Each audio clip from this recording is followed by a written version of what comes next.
कुछ लोगों ने आकर क्या बोला कि हे राजा,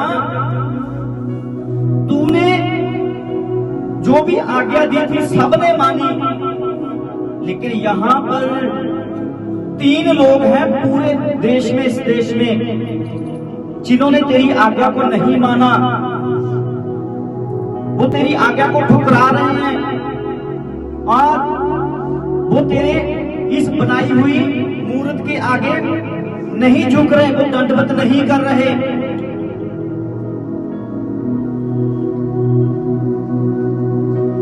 वो हुआ क्या वहां पर, जब राजा से ये बात कही गई कि वो दंडवत नहीं कर रहे आपके उस बनाई हुई मूर्त के सामने, आपको भी लोग तरह तरह की बातें बोलेंगे और बोलते भी हैं, सच है झूठ है, तरह तरह की बातें बोलेंगे और बोलते भी हैं। ये ऐसे हैं जी, ये वैसे हैं, लेकिन याद रखना परमेश्वर का अभिषेक आपके ऊपर है। आप नहीं, परमेश्वर का अभिषेक आपके बीच में से होकर बात करेगा लोगों से, जब आप अड़े रहोगे और खड़े रहोगे, क्योंकि ये परमेश्वर की सामर्थ्य है। जिसने विश्वास किया उसके ऊपर उठेल दी गई। और यहाँ पर जब उन्होंने मना कर दिया, वो क्या कह रहे हैं कि वो 3 लोग हैं जो तेरी बनाई हुई मूर्त के आगे झुक नहीं रहे। आया गया कि अगर तुम नहीं झुकोगे, अगर तुम नहीं दंडवत करोगे, तो तुम्हें क्या कर दिया जाएगा, भट्ठे के बीच में डाल दिया जाएगा। और फिर याद रखना, ऐसा कोई भी देवता नहीं है, ऐसा कोई भी नबी नहीं है जो आपको इस भट्ठे से निकाल सके। आप जल जाओगे, आप मर जाओगे, आप ऐसे हो जाओगे, वैसे हो जाओगे। इसी तरह शैतान आपके मन में डालता है कि अगर आपने परमेश्वर की ओर मुंह किया तो आपके जीवन में बीमारी आपको डराती है, आपके जीवन में आपके जीवन में शर्मिंदगी आकर आपको डराती है कि आपके जीवन में आ चुकी है। लेकिन अगर आप वहां पर डर गए तो याद रखना, मेरा परमेश्वर उस समय कुछ नहीं कर पाएगा। अगर वहां पर आप खड़े हो गए कि मेरा परमेश्वर मुझे देख भी रहा है, मुझे सुन भी रहा है, वो मेरी इसी समय अगुवाई करेगा, तो याद रखना मेरा परमेश्वर उसी समय खड़ा हो जाएगा यीशु मसीह के सामर्थी नाम में। तो यहाँ पर जब उन्होंने इस बात को बोला तो शद्रक मेशक और अबेदनगो ने क्या कर दिया, मना कर दिया कि हम तेरी खड़ी की हुई मूर्त के आगे कभी नहीं झुकेंगे। क्या बोला उन्होंने कि हम तेरी खड़ी की हुई मूर्त के आगे कभी भी नहीं झुकेंगे, चाहे कुछ भी हो जाए, क्योंकि हम जीवते परमेश्वर को मानने वाले लोग हैं। आप कौन हो? कौन हो आप? कौन हो आप? किसको मानने वाले हैं? जीवते परमेश्वर को मानने वाले लोग हो। तो क्या झुक जाओगे? तो क्या झुक जाओगे बीमारी के आगे? तो झुक जाओगे शर्मिंदगी के आगे? हाँ, झुक जाओगे? क्यों? क्योंकि मेरा जीवता परमेश्वर हमारे साथ खड़ा है यीशु मसीह के सामर्थी नाम में। हमारी लड़ाई वो खुद लड़ने वाला है, याद रखना।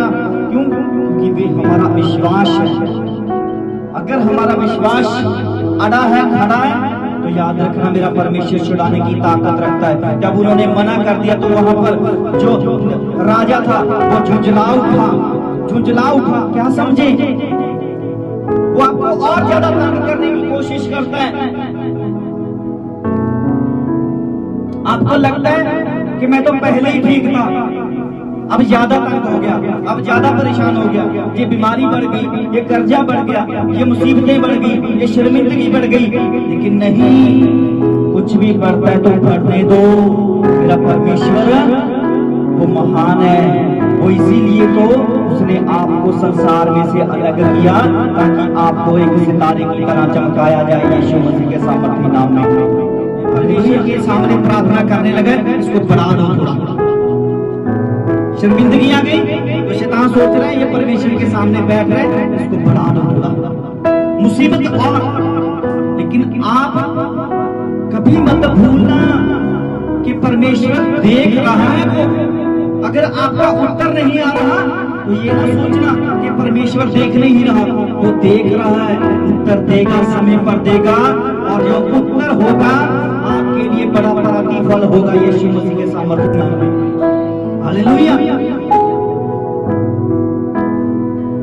वहां पर 7 गुना आग को और जला दिया गया। आपके जीवन में थोड़ी सी प्रॉब्लम आई तो डर गए जी, थोड़ी सी परेशानी आई तो डर गए। लेकिन यहाँ ये खुदा के दास थे, इतनी बड़ी परेशानी तो आपके जीवन में कभी आई ही नहीं, ना मेरे परमेश्वर ने आने दी है। हालेलुया। तो इतनी बड़ी परेशानी, इतनी बड़ी मुसीबत, जो मौत का सामना, आगे मौत क्या कर रही है, इंतजार कर रही है उन लोगों का कि कब ये भट्ठे में आएंगे और आग कब इनको जलाएगी।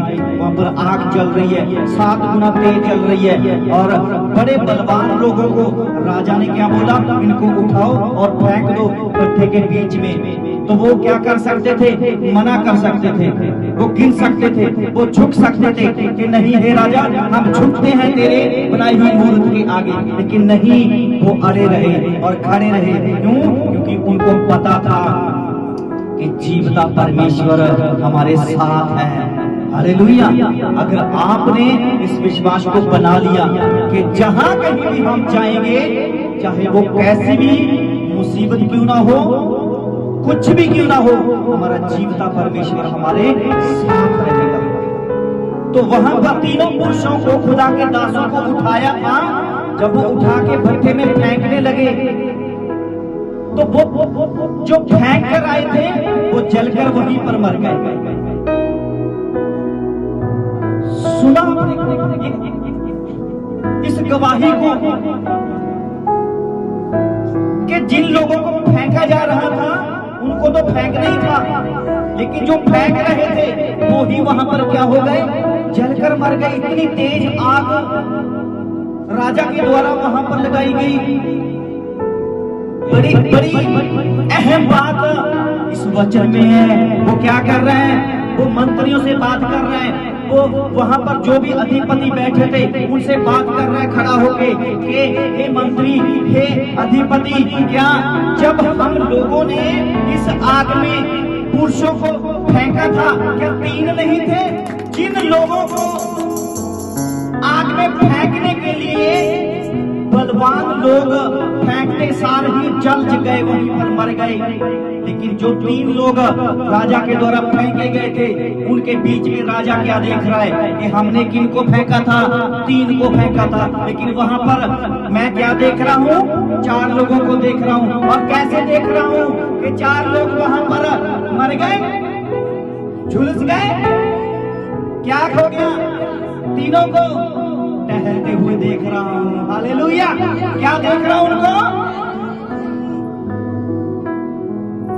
क्या था वहां पर, आग जल रही थी। क्या कोई पार्क बनी हुई थी? आग में क्या कर रहे थे वो क्या कर रहे थे, टहल रहे थे। इतनी भी बड़ी मुसीबत क्यों ना हो, मेरा परमेश्वर जब खड़ा होता है ना, आपकी मुसीबत को ऐसे ठंडा कर देगा यीशु मसीह के सामर्थ्य नाम में। हालेलुया। क्योंकि यह परमेश्वर की सामर्थ है। जितने विश्वास किया और जितने जाना कि हाँ परमेश्वर मुझे देखता है और परमेश्वर मुझे सुनता है, तो याद रखना कोई भी बड़ी मुसीबत नहीं है आपके लिए। मेरा परमेश्वर हर मुश्किल को, हर मुसीबत को और छोटी से छोटी 0 कर देगा यीशु मसीह